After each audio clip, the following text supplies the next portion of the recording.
భారతదేశానికి సంబంధించినటువంటి top IT కంపెనీలు ఇప్పుడు ఐటీనే కదా మనకు అందరికీ కూడా జీవితం అదే అనేటటువంటి ఫీలింగ్కి వచ్చేసాం కదా.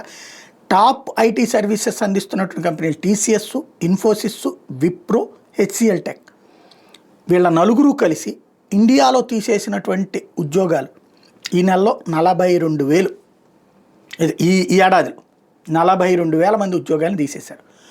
ఈ సాఫ్ట్వేర్ కంపెనీలో ఒక విచిత్రమైనటువంటి గేమ్ నడుపుతున్నాయి. ఈ గేమ్లో మనందరం ఫ్లాట్ అయిపోతాం.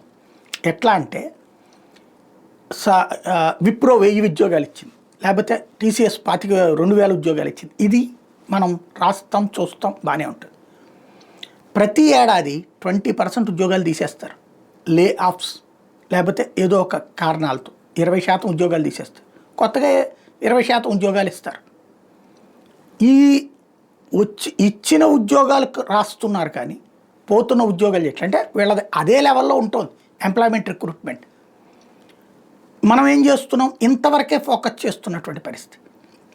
ఇక్కడ సమస్యల్లో ఏంటంటే స్థలాలు తీసుకోవడానికి, రాయితీలు తీసుకోవడానికి ఉద్యోగ అవకాశాలు కల్పిస్తున్నట్టు చూపెడుతూ అదనపు ఉద్యోగ అవకాశాలు ఎంత మేరకు కల్పిస్తున్నారంటే $1 మిలియన్ ప్రశ్న. వీళ్ళు ఏడాదికి ఎంతమంది ఉద్యోగాలు ఇచ్చారనే పాటు ఎన్ని ఉద్యోగాలు తీసేశారు అన్నది కూడా రికార్డుల్లోకి వస్తే, మీడియా ఫోకస్ చేస్తే నిజాలు తెలుస్తాయి. అది చేసే ఉద్దేశం లేదు, ఎందుకంటే వీళ్ళే ఇన్ఫ్లుయెన్సర్స్, ఈ సమాజం మీద ప్రభావితం చేయగలిగిన వాళ్ళు.